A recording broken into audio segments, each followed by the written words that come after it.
Attention musicians of all levels. It's not always easy picking out a song by ear. Sometimes you need a little help. Well, I have the app for you. Whether you're a professional musician or a beginner, Ultimate Guitar is an amazing app. For just $2.99, you get the chords and tabs on guitar, bass, or ukulele for over 1 million songs. They're all available at your fingertips. You also get tools like a tuner, metronome, chord library, lessons, videos, and more. You can find out any song you want. It also has like transpose button. It has auto scroll that you can change the speed to so you can play along with the song. A lot of the songs have the lyrics there so you can sing along with them. Ultimate Guitar is an amazing app. Just go to ultimateguitar.com or download the app to your phone today and start playing. Start playing any song you want. Ultimate Guitar, that's the place for you. Let's get down. Hey gang, we all know Spotify has become the ultimate app destination for music lovers. I have an account and I love it. I find new music by following Tastemaker playlists, and I make my own playlist that I share featuring music from guests that have been on the show. But did you know that aside from millions of songs, Spotify now has all of your favorite podcasts, including How Did I Get Here? Yes, all of your podcasts are available on Spotify. Just go to Spotify.com or download the app from your app store, and don't forget to follow How Did I Get Here? That's Spotify. Millions of songs, thousands of podcasts. Let's get down. And you may ask yourself, well, how did I get here?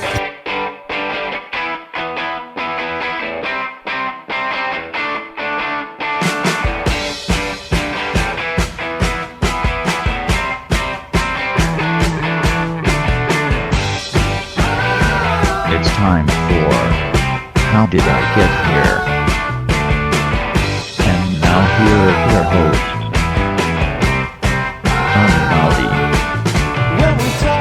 All right. Hello, I'm Johnny. I'm your host. Welcome to the show and Happy New Year. This is the first show of 2022. Hopefully you're all doing very well in 2022, entering 2022 with some hope, with some new, like re-energized and ready to take on the world. I always feel like that happens after New Year's. Sometimes it fades pretty fast. Like you're like, I'm going to lose weight. I'm going to exercise. And by the 10th, you're like, oh yeah, I got to cancel that gym membership. Well, look, I wish everybody a very happy and healthy 2022. I had a great New Year's Eve. I played with Skyrocket at the Astorian in Houston, Texas. It wasn't super packed like a normal New Year's Eve, obviously, because of what's been going on. I saw people trying to sell some tickets. Probably people got sick. Anyway, in the middle of a pandemic, we ended up having a really good time at this New Year's Eve party and kind of letting 2021 out the window, bringing in 2022 the right way. I ended up staying with my grandma and my aunt Olga again. Been staying there every week for the last few weeks, hanging out with them a lot. So that's good. That was really good. We spent a lot of New Year's Day together. Then I drove back with Rosie, went to the dog park. And, gang, oh, hey, I want to let you guys know that Skyrocket is playing a show here in Austin on Friday, January 14th at Antone's. You can find out more about that by going to skyrockettheband.com and checking out our tour dates. All right, check it out, baby. We're actually going to Las Vegas this Sunday to play a show on Monday. We're playing some weird debutante ball on Saturday night here in Austin. Those are always weird. Anyway, oh, gang, I'm getting my booster today. I am. I'm a little bit nervous about it. I'm nervous. I've texted the dog walker, Chris, and I'm like, hey, I might be down later. I might need you to come walk Rosie. I don't know exactly what's going on. Every time I say Rosie, she looks at me. She just chewed up a pair of my fucking readers, man. I don't know, man. She gets ornery. I think she gets upset. But I think because we didn't go play immediately. It's like 30 fucking degrees. I'm not going to the dog park just yet. Gang, I want to talk to you about Guayaki Organic Yerba Mate. This is a delicious energy drink that's out, and yerba mate is like an ancient Argentinian tea. And these people at Guayaki have made all these fantastic flavors, and they were nice enough to bring me 5 cases with all these different flavors, fantastic flavors. Today I'll be drinking the sparkling grapefruit ginger, which comes in a 12-ounce can and only has 45 calories. Now, I was telling you about this organic Guayaki. It gives you an energy. Sorry, I'm opening it here. Let me have a sip. Whoa, that's delicious. Oh, man, they make some really good drinks. Anyway, it gives you this energy but it doesn't give you the big crash, you know? It doesn't make your upper lip sweat. If you got heart problems, I think you can drink Guayaki organic yerba mate and it'll give you the boost you need, you know? It gives you the kick you need without making you crash later. You can find it. It's in the yellow can. You can find it at 7-Eleven where the energy drinks are. I found that it's pretty cheap over at HEB. Guayaki organic yerba mate. Get yourself some today and get going. Gang, I have a great show for you as the first show of 2022. Singer-songwriter Jim Keller is my guest on the show today. He's a brand new record out called By No Means, produced by the legendary producer Mitchell Froom, and features amazing musicians. David Hidalgo from Los Lobos on guitar, Michael Urbano on drums from so many different bands, Bob Glaub from so much different stuff on bass. Fantastic record, man. It was made live. They recorded it live. There's no click track. There's no grid. There's no auto tune. There's no overdubs. They just recorded this record live in a room playing, and they captured magic. You know, I talk about this a lot on the show, and so it was really interesting to listen to a record made like that, and it's gorgeous, and it feels really good. It feels extremely human. Now, Jim Keller has a very, very, very long and interesting career, starting off with the fact that he is a co-founder of the band Tommy Two Tone. You remember them? And he's the co-writer of 8675309 Jenny Jenny, which was got all the way up to number 4 on the top 40 and stayed in the top 40 for 27 weeks back in 1982. Unfucking believable, right? Unbelievable. Or 81, whenever it was that it came out. Anyway, after Tommy Two Tone, after his stint there, he left and went into music publishing and management, managing Philip Glass for years and years and years. And then in 1999, he founded the St. Rose Music Publishing and Management Company. And their roster includes people like Ravi Shankar, Tom Waits. He ended up managing Rufus Wainwright for a while. This is a fantastic dude. And this is like, I think, his 3rd or 4th solo album. The other solo albums are absolutely fantastic. You can find him at jimkellermusic.com. Now, he was here in Austin a few weeks ago, and he played a show with a bunch of dudes here like Jonas Wilson and Dave Boyle. And I heard the show was really good. I read a review about it in the Chronicle. It was a great review. And Jonas, when Jim was here, Jonas reached out and he was like, hey, I think you might want to get this guy on the podcast. This guy co-wrote 8675309. Like, you know, no matter what he does, and he does great stuff, and his songs are fucking great. He wrote a song that's like in our consciousness and in our DNA. Like, you know that song when you hear it, right? Anyway, we have a great conversation. He's a fantastic dude. He came over in the morning. One morning, we sat down and just kind of talked and talked about his journey, this crazy journey from being in a Northern California rock and roll band, Tommy Two Tone, to managing Philip Glass and Rufus Wainwright and handling the publishing for all these great artists like Ravi Shankar and Tom Waits, to going back into music and doing his solo music and really like flourishing as a songwriter and artist in his later years. So please enjoy my conversation with the immensely talented and incredibly cool Jim Keller. Let's get down.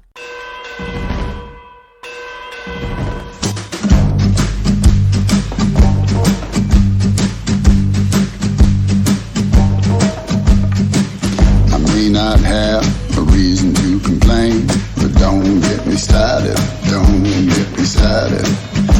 Every day, they're all the same, so don't get me started, don't get me started.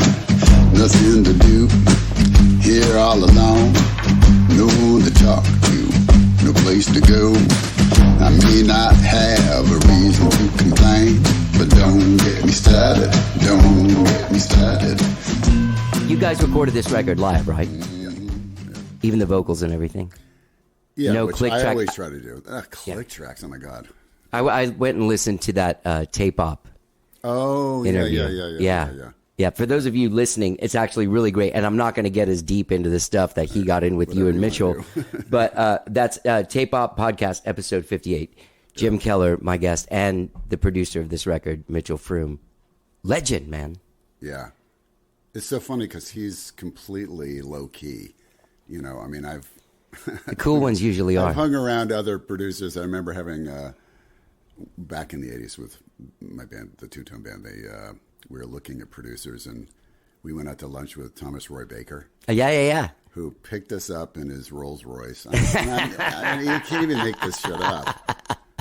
And we're like, what? You know, we're these two guys from Northern California. And, you know, Yeah. And it was, at any rate, now that's a rock producer. Oh, yeah, totally. Yeah. He seems like he would wear a cape.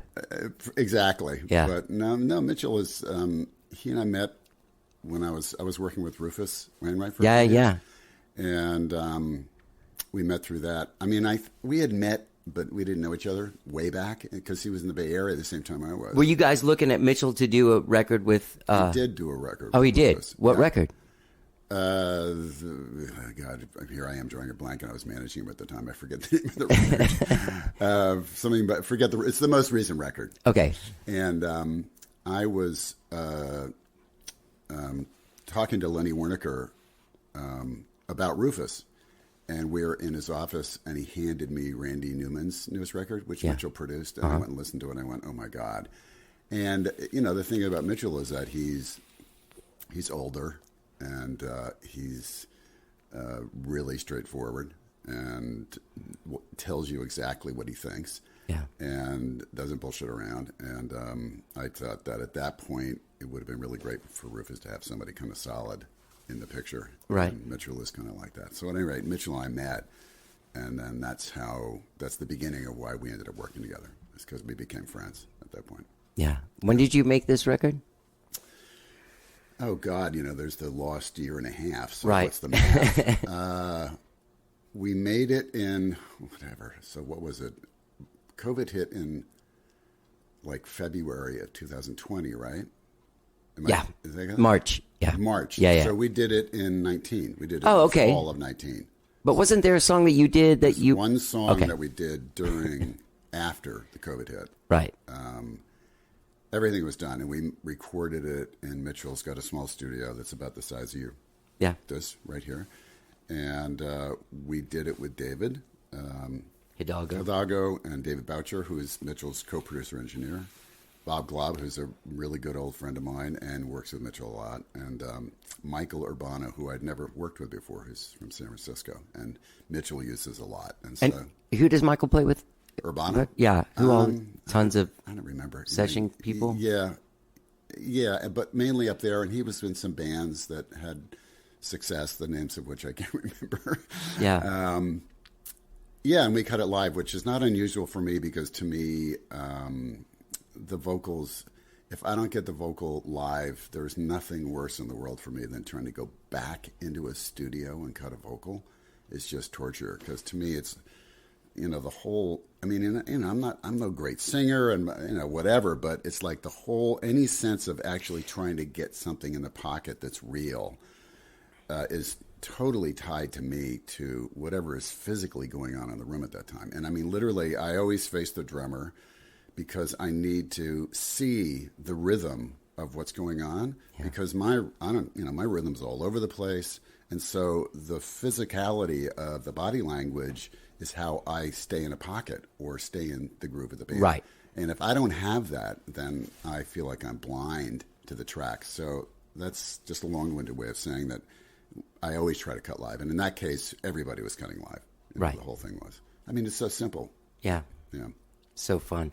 May I hope you don't find this rude, but may I correct you on something? Please. You said you weren't a great singer, and like, say you're auditioning for American Idol and you're trying to hit one of those end notes. Right. Probably not a great singer. No. But as far as being a great singer, you are a great singer. Wow. Yeah. That's like a you huge deliver compliment. amazingly. Well, thank you. I don't know. You know, I don't know how to take that because it's so, you know, it's, you know, there is no false humility involved. But I mean, I'll tell a really tiny story. But I remember I met Peggy Lee once when she was still alive. Uh-huh. And I went up to her, and at some point she was in a wheelchair, and she had some people around her. And I mean, she was totally bloated out and swollen and drugged out and whatever. Who knows what meds she was on. But I walked up to her and I said, you know, Miss Lee, I just want to tell you I'm a songwriter, blah, blah, blah. And it's really an honor to meet you, which Right. it was. And the person that was with her, older woman, kind of looked up at me. She says, you look just like Michael Bolton. And Peggy Lee looked up and she said, you know what? I don't believe a word he says. And that is the coldest thing that you can say about a singer, Yeah. period. Yeah. And so, I mean, I'm just getting, to me, the most important thing is that you believe what someone's saying. Yeah. And that's easy to think about, and it's incredibly hard to pull off. Yeah. And if I can do that in any way, then I feel incredibly fortunate that that it happens. Yeah. Because when you hear somebody that does that, the difference between that and not that is just huge. Yeah. You're right. So, you've been able to play some shows. Yeah. And Sean Pelton plays drums with you? Sean plays with me all the time. I have a posse back in That's fucking in awesome. New York, Yeah. and in Brooklyn, and for 15 years I've had this jam session that I do at least once a week, and now it's twice a week. Where is it? Whatever my room is. Okay. It Just changes. your own Yeah, private my studio. Yeah, yeah. Okay. Okay. It's not a studio. It's a rehearsal. Okay. I don't record. Okay. And I literally toss out who wants to play Thursday, and whoever wants to play jumps in. And I'm sure there's at least 30, if not more, musicians that are in this circle. Right. And the only stipulation in the room is that it has to be fun, and there has to be no agenda. So Right. basically we play. I use it as a workshop for songs. Yeah. But I don't tell people what to do. Right, I just right. start playing, and then I want to hear what they're going to do. So it's really loose, and then we jam and we do that. And Sean's a big part of that. He's been doing that with me for years. Your record has that feel to it. Like it has that in the moment feel that records don't have. Well, that's great if that comes through. Yeah. Oh, it does. Yeah. It really does. There's you can feel everything breathing, and that human beings are making music in a room together and communicating. Right. Like that's a really weird, that's the fact that we have to talk about that. Yeah. It's weird about it. It's weird. The fact that might be a thing. Yeah. Yeah. I mean, I notice a lot. That's how I did that EP over at Dave Boyle's studio. We took as much off the floor as we could. Yeah. But it's just not done that much. I mean, or at all, really. Yeah. And the music that ends up being out there in the mainstream is on the grid completely. Yeah. Chances are half of it is samples, and not that that's bad, but there's a loss of feel. Yeah, I mean, I think there's a loss of intimacy. Yeah. I think stuff gets pretty easy. I don't have anything. I have an iPhone, and that one track that I did with Mitchell after the COVID hit was literally that song "Don't Get Me Started" is me singing and playing my guitar on my iPhone, and I literally sent the track to Mitchell.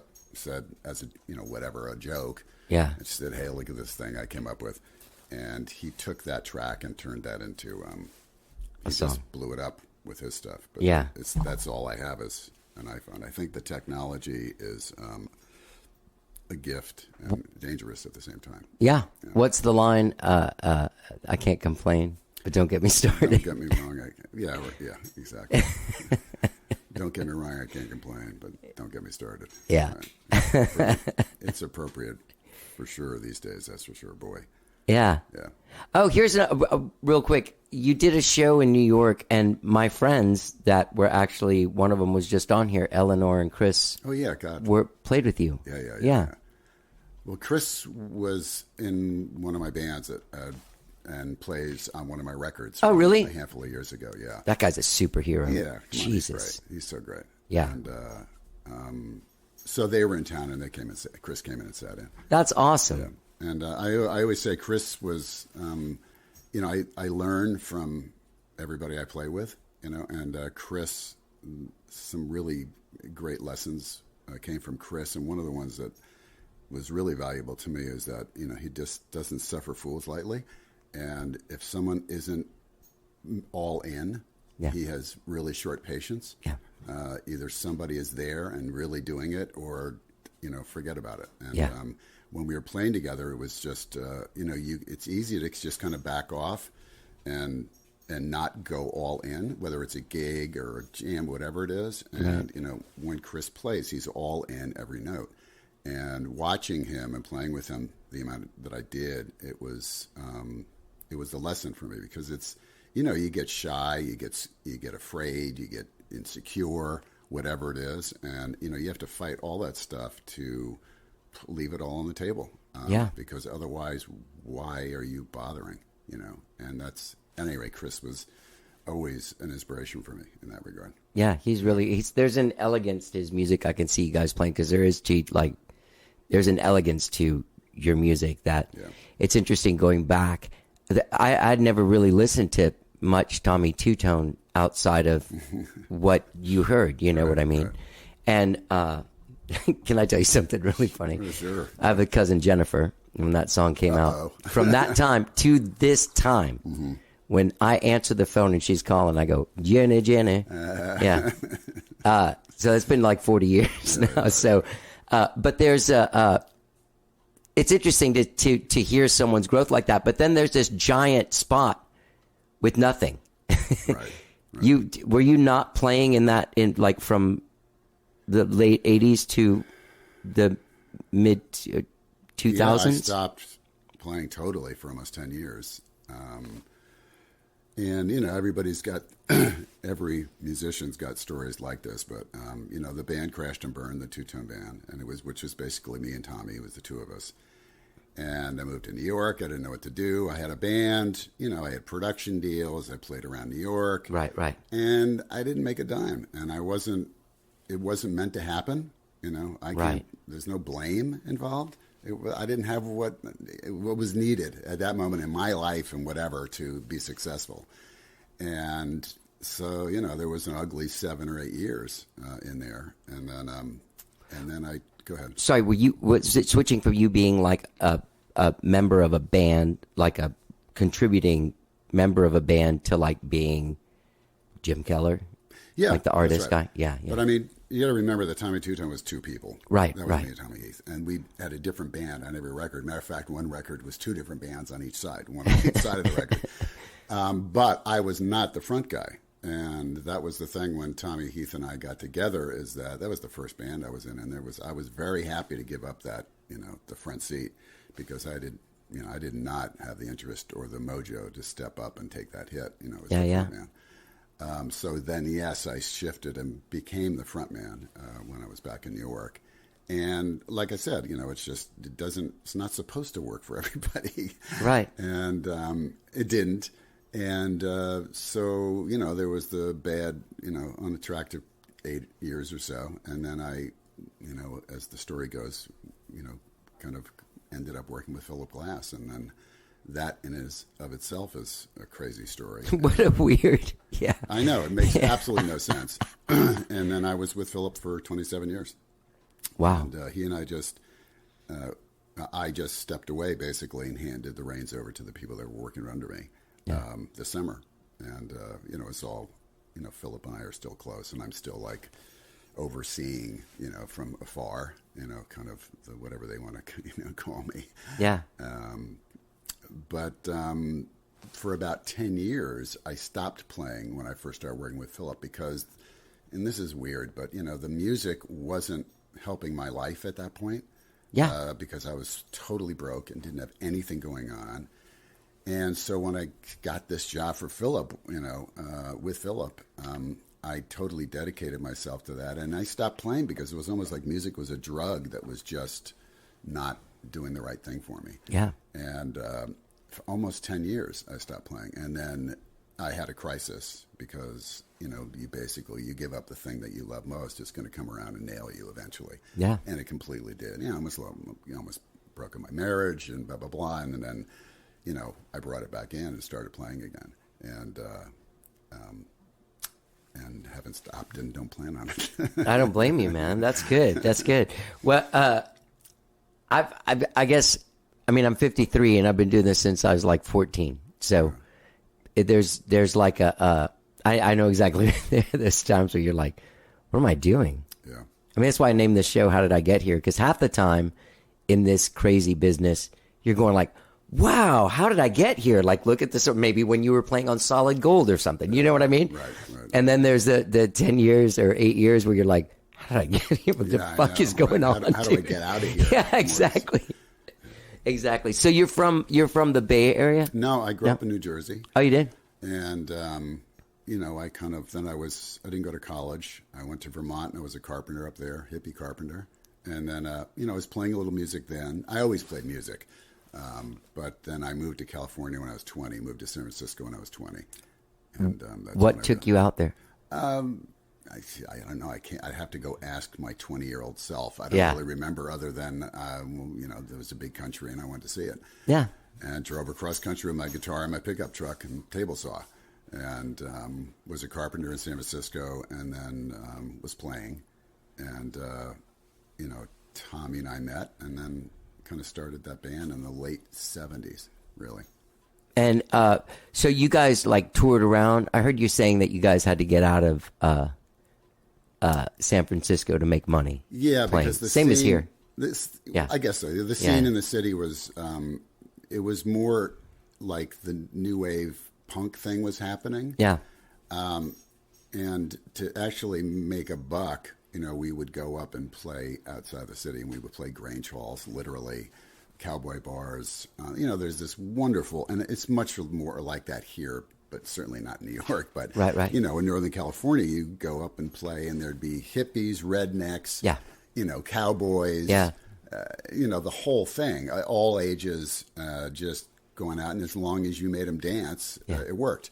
And you could play original music. I mean, that was the thing that was, and I think that's probably truer here than a lot of other places as well, is that it wasn't like we were your cover bands. Yeah. You needed to play original music as long as people got off on it. Did you play at Rancho Nicasio? Oh, yeah, of course. Yeah? Yeah.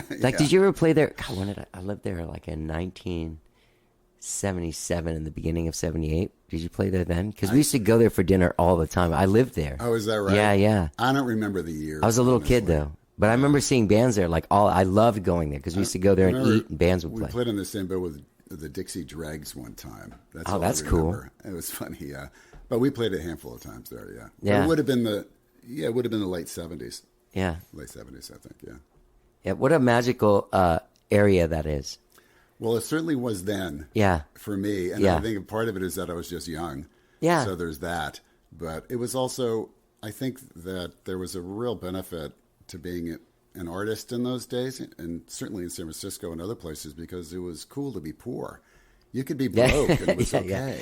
Yeah. And that's just not so true right now, when the tech and all that stuff has come in. Right. And everything, that it's just, the priorities have shifted and money has just changed completely. But back Not having then, a phone and you stuff could be- like that. You could be cool and be broke. Yeah. Yeah. So what was the scene like there in San Francisco? Was it was Ranger? Wasn't that what they were called before Night Ranger? Yeah, I mean, I was in the same room with those guys at various times. Clearly not the same genre, but the thing about San Francisco to me at that point was that there was this, because I moved out there, in '74, and you still would go to a bar and there'd be like Paul Kantner and somebody from Tower of Power, Right. and the drummer from Sly's band, Yeah. and Dan Hicks, and all in the same bar, because the music scene was so small. Oh, right. That they all just were in, they'd run into all this. It wasn't segregated in Yeah. any way, and that was fantastic. And I don't know that I appreciated it so much then as I do now. Yeah. But John Handy, there'd be jazz guys at the same party. Yeah. So it was kind of this wonderful, you still had the hippie thing going on a little bit. Moby Grape guys were around, but then, us, and it was really like us and Huey and a handful of other bands that were in this kind of same little pocket that came up at that point. Greg Ken, Right. guys, yeah.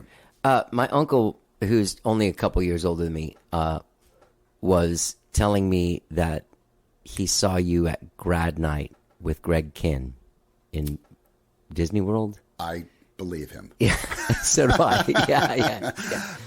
We absolutely played grad night. Yeah. And Yeah. that was so wild because first off, I'd never seen anything like that. They didn't have this when I grew up.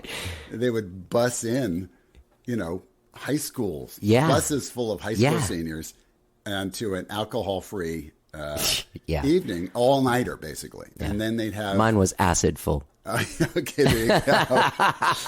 But so you went to one? Yeah. Okay. So Yeah. so you know, but It was 87, so I can't even remember who was there. It was them. And they'd have name bands at all these little spots. Yeah. Yeah, we did that. We did that both in Florida and in Anaheim. Yeah. Yeah. His would have been in Florida too, because we're from Miami. Yeah. Okay. Yeah. That's so funny. So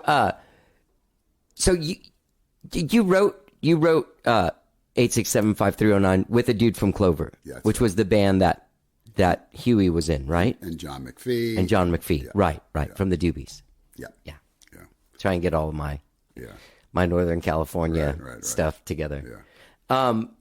Were you guys seeing like bands like Metallica coming up at that? Because when that shit coming out around then? If it was, I wasn't even cognizant of it Yeah. because it wasn't really my.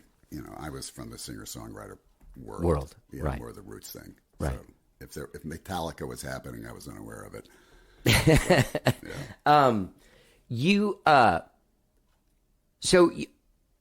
How did you guys get your deal? Were you signed with Warner Brothers? You said No, we were signed with Columbia. Okay. We were doing what people did in those days, which was, we had a band, we made demos, then, we played a gig, and there were some lawyers there to see the other band, and they liked us, so they helped us get the demo to various record labels. Right.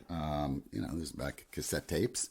Yeah. And 3-song demos. Yeah. And, so Warner Brothers liked it a lot, and so they put us in the studio to cut some more songs. Okay.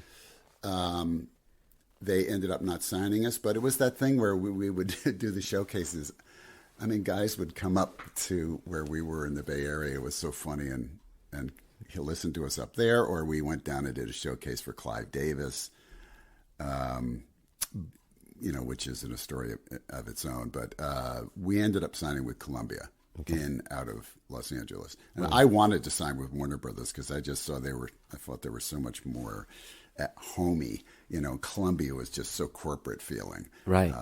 To this day, I still feel like if we had signed with Warner Brothers, we might have squeaked a little more out of our career than we did. But at any rate, we signed with Columbia. Alas, yeah. And what year was that? So we probably signed the contract in 1979, and then the first record came out in 1980. Where did you do it? Like, where did you go to? Like Sunset or like? We did one it of the... at a place called Chateau. Yeah. Which isn't there anymore. No, but I've heard of this place. Yeah. And we made it with Eddie Thacker. Eddie was an engineer that's done a ton of projects, and he had just produced a band called Group 87, which was Mark Isham and the handful of Patrick Ahern. It was all these great players, and they made an instrumental record that sounded like great. It really sounded great. And so we used him for the first record. And the first record is, to me, it's the one that's the most charming because that's the one where it really was a 4-piece. And, we rehearsed and played those songs to death and arranged them to death. Yeah. So it had that real kind of band charm Yeah. to it. Yeah. And then already by the time we got to the second record, it was a little more disjointed. The hit was on the second record, but on the first record, there was that, there's that charm that only happens when guys are living in the same, same barn for a period of time. Yeah. Isn't that interesting? Because that's also like that chemistry thing. You know what I mean? Like there's just a thing and it's irreplaceable. Yeah. You can't put your finger on it. Your new record has that, like, it's so vibey, like, to use an overused word that people use, but it is. There's so much, you know what I mean? Well, I do, but it's always hard to me to respond to that because, if it's my vibe, then I don't know how to look at it. Right. But, because this record is what I do when I write songs, which is I sit in my little room with my iPhone and an acoustic guitar, and I play with my thumb, and I sing in this voice that I'm talking in right now. Yeah. And, what happens is I write like this, and then if I go into a jam that night or the next day, I kick it up an octave just to get it over the band, over the rhythm section. Right. Because we're having so much fun screaming, whatever, playing. And so, the reason that record is what it is, because when I sent Mitchell a bunch of songs, over half of them were me in my iPhone singing in this Right, voice. right. And he immediately just said, Jim, I got it. I got a picture of this whole thing, and this is what we're doing, and that's it. And I went, oh, are you sure? Yeah. And but it's Mitchell, and so he's smarter than your average bear. And it took me a minute to understand it, because I think a lot of it is that we all have our own insecurities about our voices and all that kind of stuff. And Right. And so I had to took me a minute and a half to just get through that before I kind of caught up with it and understood the value of the intimacy of that, and how different it is for me to put something across in this voice as opposed to trying to make it work over a band. Yeah. So really, I was just so fortunate to have Mitchell steering the boat. Were you using headphones when you did that? Yes, Yeah? using headphones. Okay. Well, because Sure. the amp was in the bathroom, and Yeah. so to hear what was going on live, I had to use headphones. Yeah. All right, wait. Okay, so back to this first. Then you put out that record, and on the first Tommy Two-Tone record, there was a single off that that made it on the top 40? Yeah. Angels Say No. Oh, yeah. That's the first song on the record, right? Probably. Yeah, good song. Yeah. I was just in a bookstore in New York, and I found this Billboard top 100, whatever, and it was and it was, I guess it was 38. I keep thinking it was 28, but it didn't. It was the top 40, but barely. So what happened back then when you had a record that kind of like cracked the top 40? Were you guys touring and opening for people and like? Well, we were living the dream. We were this bar band, and we made this record. That single started happening, but the record got a little attention. We were like the flavor du jour for a minute in LA, certainly, and in California, and in pockets in Texas a lot. And we were literally playing the branding iron in Ukiah, California, when Tom Petty had heard the record, and he sent Jim Lariman, who is his lighting designer, but was from Gainesville and was in bands with him at some point, but he still right. Has been. Yeah, he was in Mudcrutch, right, or something. I think he was for a little while. Yeah. He literally flew to San Francisco, drove 2 hours, and came to the branding iron to see us play. Wow. Not Petty, but Jim No, Lariman. yeah. And, he loved it, and we all hung out and blah, blah, blah. And then, I think 5 weeks later, we opened for him at Red Rocks. Oh, how cool, so man. we went from playing the branding iron to opening for Petty on the Refugee Tour. So, it was insane. It happened. It didn't happen that quickly, but at that moment it did. Right. That transition happened that quickly. Right. Yeah. How did you handle that? I had a lot of fun. Yeah, good. To go from playing bars to playing in front of that many people where you look out and people actually know the words. Yeah.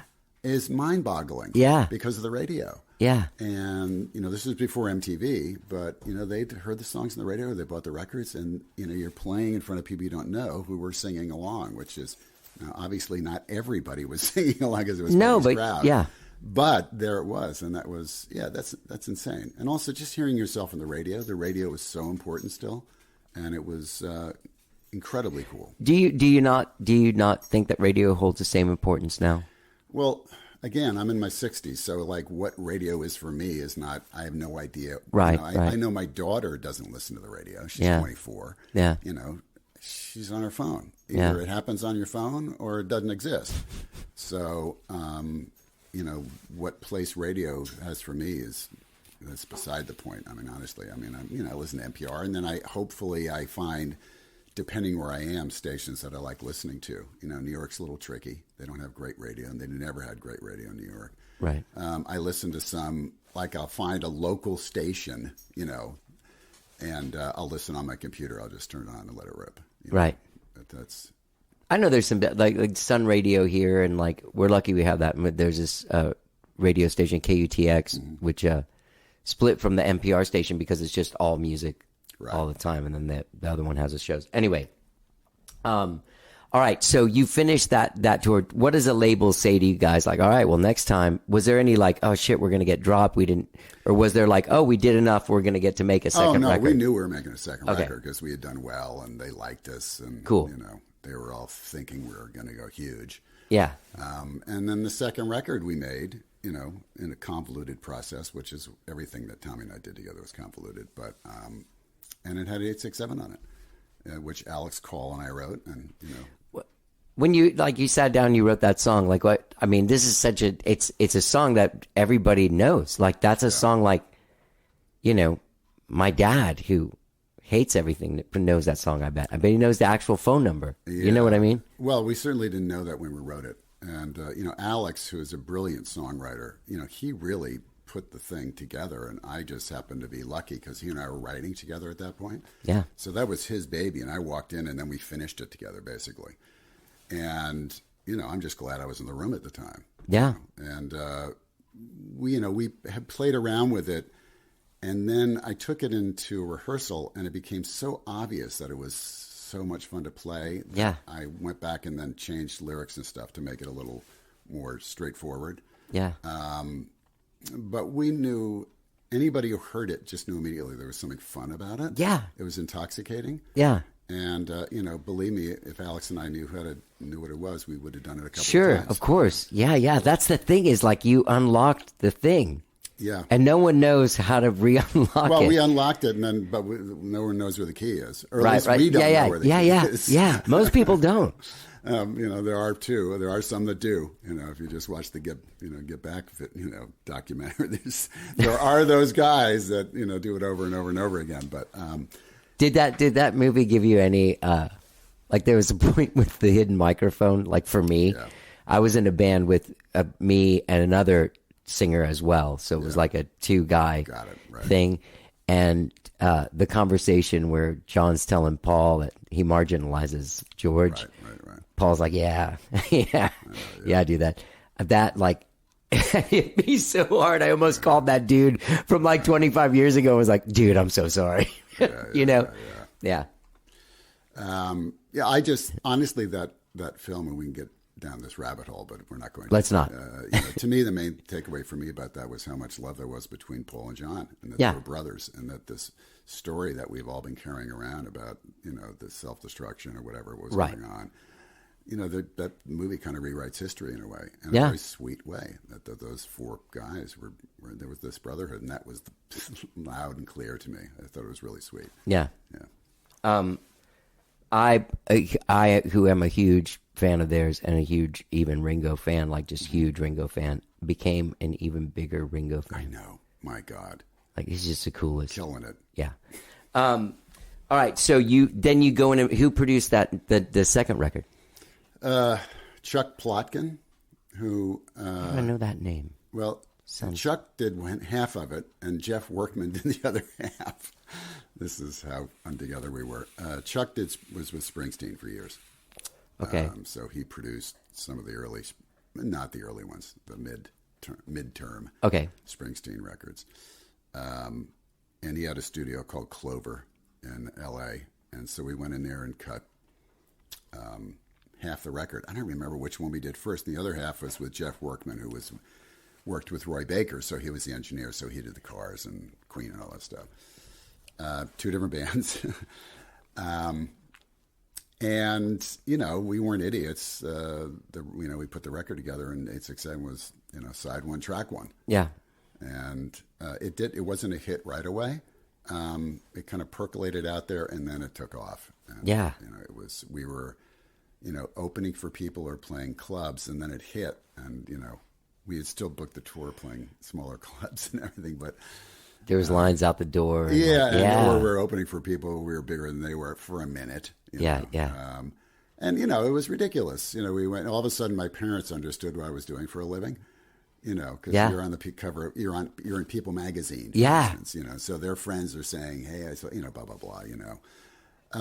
And how lucky am I to have had that ride? And, and still to this day, it's fortunately I like the song. It's a really good song. Yeah, it's a really, really good song. It's fun to play. People like to play it. I'm very fortunate. What I thought about was, do you know what this thing is called? Song Division. No. It's like a corporate, some company that provides songwriting as a corporate team building exercise. They get different people together, And sometimes, like, you go off and you write a song in an hour with like 30 people, basically focusing on their needs, and then they have a battle of the bands. But they have a songwriter go off with each one, and I was losing all these ones. And it wasn't until I realized that, hey, at the beginning of a song gets people going. And I noticed that I didn't remember it starting off with a hey.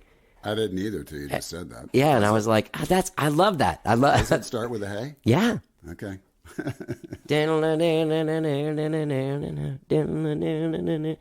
Hey. Yeah. Okay, well, I'll have to go back and listen. Yeah. It's not a bunch of people, just one No, guy. I get it. It would be Tommy, yeah. So you go off and you do all of this stuff, and life basically changes for you, and you're literally living the dream. Yeah. Yeah, like the tits and champagne part of the whole rock nine- career. the whole- yeah. whole 9 yards. Yeah. How did you handle that part? Well, I think considering I handled it well. Yeah. I didn't totally bottom out Yeah. through it. I had kind of gotten a lot of the bad behavior out of my system before that happened. So, but it's all relative. Yeah. Was having a lot of fun and enjoying it. Yeah. Yeah. I love that's kind of like for me in that era, looking back on it, like the last year of stuff sounding really good and just normal before the gated reverb God. snares and the, over processed. Like, it's so funny because it's just like maybe a year and a half later from when that record came out, that shit just started like Yeah, I know. Yeah.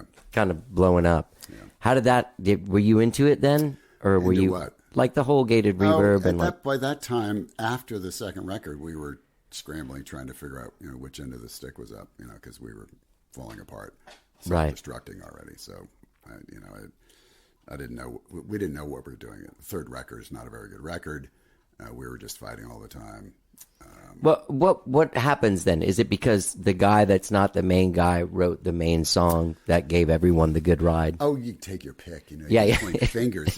Basically, not everybody is meant to be successful. Yeah. Not everybody's meant to make 3 records that are okay. Yeah.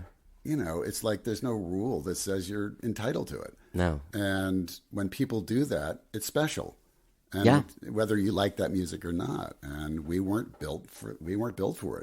Tommy and I weren't. I think if we had had a different manager, different record label with guidance, that could have changed Right. the thing. Yeah. But we didn't. Yeah. So, we fired our manager when the third Yeah. record got because he had drug problems. We, blah, blah, blah, whatever. So it just, the stars weren't aligned for us at that point. And like I said, there's no rule that says they're supposed to be, people always say, why did you break up? And it's like, it's not why did we break up? It's like, why are the Stones still together is the question. Yeah, exactly. It's not why did we're supposed to break up. We're pop music. It's disposable. It's supposed to be over in 4 years if you make it that far. That's what pop music is, Yeah. Anything that goes on for a long time is an aberration and, often something special and unique in some way. Yeah. Did you own your own publishing? Still do, yeah. That's awesome. All right, so you guys made a 4th record too, right? No, No, we did that 3 was it. and then we had a live record. Okay. Yeah. Did you guys tour on that 3rd record and stuff, or was it separate buses but it was, and like? it was all. It's like no one tells you when you're,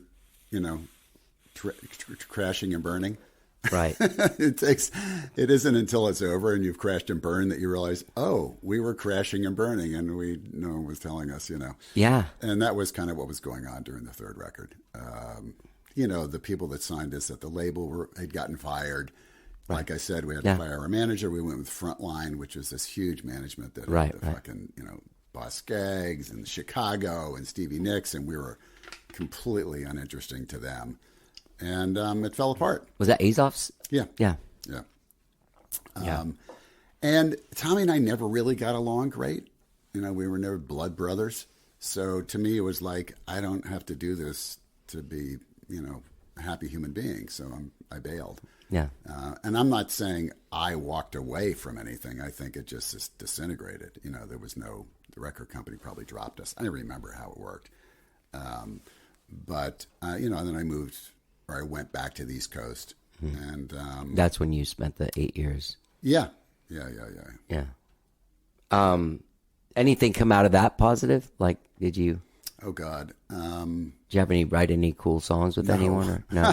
You mean during which period? During the solo, the initial Jim no, Keller. I wrote, there was good players. I wrote some good songs. But it didn't have, Yeah. you can tell when something is working. When you go hear a band, Yeah. you know when something special is Yeah. going on, and you can't even say why. Yeah. And as good as I probably was at that point, which was probably okay. Yeah. It clearly didn't have that extra little spark that you needed Right. to be successful at that point. Yeah. And I would say I didn't have that to be successful in my life at that point. And I think that's a huge part of it, is that, they're all tied together, Did you? Yeah, sorry. So it sounds like you. And then I went to a Tony Robbins meeting, and everything no, changed. I did not. I did not. No, it was a long, slow crawl out of a hole. Yeah. Yeah. Yeah, but those are the things that make like whatever. By no means like Right. you wouldn't be that guy. No, that's right. Without those 8 years of getting your ass kicked. Yeah, I mean, that's the thing, is that the life experiences, are all add up to something that's incredibly valuable. There's no question about it. And I think if I can sing now and it is believable and it comes across that's clearly a byproduct of having been through what I've been through and, being where I am now from that, having that history with it. Yeah. Yeah.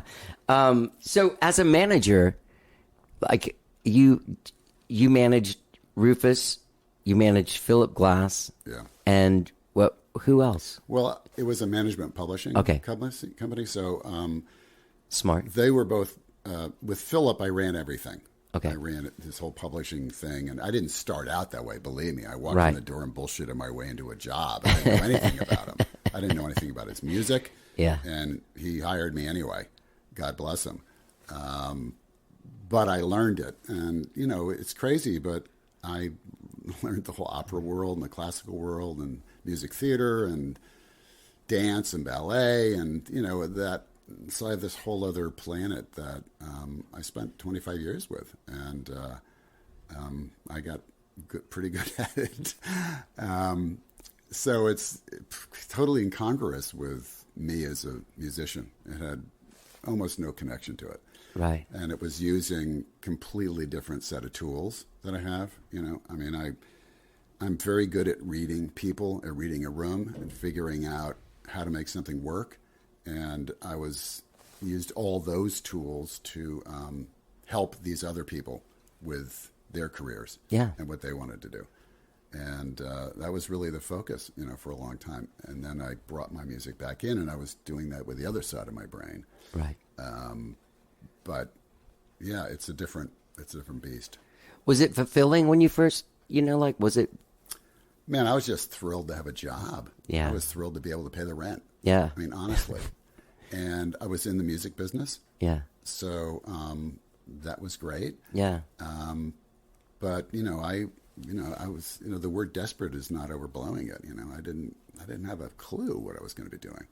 And so to be able to have a gig in the music business where I could pay my rent. Yeah. And then, I was able to learn and build a career out of it from nothing. Really. Yeah. Yeah. And so, okay, so you managed and ran his publishing and everything. Yeah. And so when you started your publishing company, you ended up having artists on there like Yeah. Tom Waits. Yep. And Well, sorry. people you may or may not know, but the Ravi Shankar, Right. and his daughter Anushka running their publishing. I did all Tom's music theater stuff, which I still do. And artists, Nico Muley, who's an extremely talented composer, Rachel Portman. I'm sure I'm forgetting people. It wasn't big, but there were, a lot of really interesting folks. It was a really small, cool little business. And you're not really doing it. I still have that company, but I don't really run it anymore, and I really stepped away from it in terms of the day-to-day because I'm doing what I want to do. Yeah. That's awesome. I mean, really, it's awesome. Well, it's not it's not when you get there, it's being there. Yeah. That sounds a little weird, but I just love playing and I love writing, which I've been doing for years. I mean, I write almost every day. Yeah.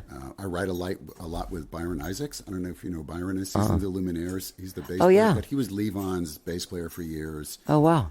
He was in a band called Ola Bell. He's been around for a long time. Really talented guy, playing stadiums at the moment. But writing has always been a big part of my life. Huge. Yeah. And this just so I have more time to do all those things, more time to play, more time to come to Austin and play a gig. All those things. So what brought you to Austin? You're here. You're going to do some recording and stuff. Yeah, I mean, I'm here because Falcon Valdez, who's a buddy of mine and a drummer, said, "Let's play a gig." And Yeah. I said, "Okay, let's do it." So he put together some players, and we rehearsed for a couple of days. We're going to play a gig, and then do some recording.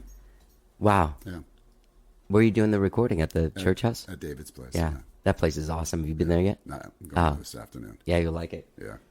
The other thing too is working there would get you in really good shape because the control room's upstairs. Oh, okay. And I felt like when I was the couple of days I was there, I was like, man, this is really good for me. David should be in better shape than he is. So what's this record came out in February, Yeah. and do you know what you're doing for your next? Well, Mitch and I are going to make another record. We Okay, know that that's much. good. Yeah, The timetable, we don't know. Yeah. He's now a member of Crowded House. oh yeah, So when they get touring again, he's going to be in and out of town with that. one of my favorite keyboard solos of all time. Exactly. Yeah, So, and then I'm actually recording a bunch of other stuff with some of my New York guys, and probably going to do some tracks with Pete Thomas and Bob Glaub, because I've got all these other songs that I want to record that I will not do with Mitchell. Pete, the Elvis Costello. Yeah, yeah, Wow. yeah. Who's done some stuff on some of my earlier records and stuff. So it's more just because I have all these songs that I have the time now to put them down. Yeah. So I'm doing that here with Falcon and these guys, and then some in New York and Brooklyn, and then some in L.A. And then at the same time, Mitch and I are slowly starting to work on the next project. That's awesome. Yeah, yeah. Yeah. A good friend of mine is opening for you guys tonight, Nathan cool. Harlan. Yeah. Oh, nice. Yeah. We actually just did a show together the night before Thanksgiving. Oh, nice. Yeah. Yeah. He's a great dude. Man, it's been great talking to you. It was great, like, delving into your music and, like, listening to that record, and then also going and listening to the podcast of you and Mitchell talking about making this record and just, like, delving into it so deeply, and then going back and listening to the record was really fun. Yeah, it's so the thing about the record is that it's so simple. I know we would do. I said in that podcast. There's one track, "Find My Shadow," where we're playing through it, and I'm playing through it, and people are thinking about parts. And David Hidalgo couldn't think of anything to play, so he wrapped a dollar bill around his neck, and he just strummed a rhythm. He just played a percussion part, essentially. Right. And I think Mitchell I literally think he plays 5 notes on that song. And I remember we're done, and we're all sitting around, and Mitchell goes, "Okay, that's it." And I'm like, I'm just not, I'm so like, oh, wait a minute, are we going to put like 5 guitar parts on? Right, and blah, right, blah, right, blah. right.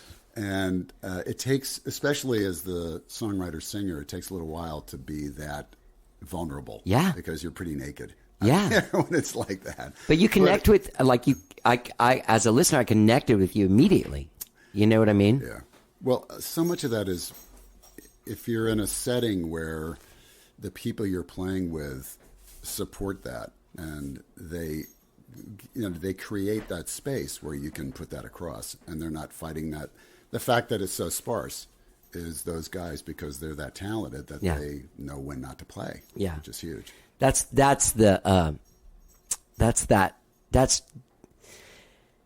one of the things that I find to be like a sad crime in the world of rock and roll and the world of like songwriters and stuff, is you get all of your attention, like, everybody's heard 8675309, But then you finally get to a place where it's like you're really writing at like this level, you know.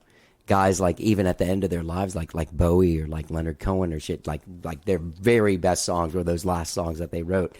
Like that's one of the things about one of the ironies of this business that I always find like so sad is like, you know what I mean? I know what you mean, but my reaction to that is, if it's me, I'm just thrilled that I wrote that song when I wrote it. Yeah. And I had my moment. Yeah. And again, we're not entitled to.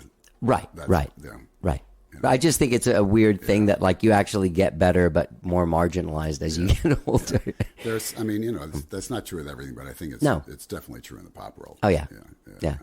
Well, dude, this record's fantastic. People should Thank get out you there so and get much. it. Yeah. By no means a super band. David Hidalgo from Los Lobos, Michael Urbano from I guess many different things. Bob Glaub, like a household name bass player. I think one of his first sessions were with John Lennon when he was like 18 or something. He's been doing it for so long. God, that's so cool, man.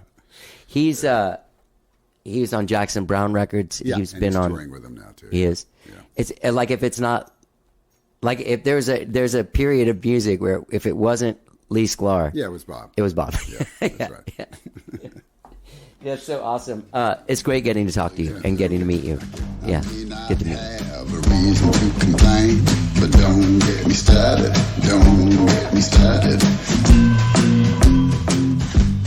That's Jim Keller, his new album, By No Means, produced by the great Mitchell Froom, out now wherever it is that you stream and download your jams. That song is called Don't Get Me Started. It's from the record. Find him at jimkellermusic.com. Thank you guys so much for listening to the show. And again, let me tell you, Happy New Year. Happy New Year, man. Let's make 2022 great. Get out there and check out Jim Keller's albums. By No Means is the latest one. Fantastic. Fantastic record, recorded live. Magic was captured in a really beautiful way. Don't forget, when you're out there checking out jimkellermusic.com, you can subscribe to this podcast wherever it is that you find podcasts, be it Apple Podcasts, TuneIn, Overcast, Spotify, Stitcher, anywhere. New shows every Tuesday and every Friday. From the Vault, episodes drop once or twice a month. Lots and lots of shows. Lots of shows. All right, gang. Have a great week, whatever it is you're doing. Happy New Year. Wish me luck with this booster. Let's get down. My hair's grown out and I don't bother to shave. Just lounging around in my fire engine PJs. Got one more bottle of Stolen. I'm living on rice and beans. My sweet Lorraine stopped FaceTiming me. I may not have a reason to complain, but don't get me started. Mm-hmm.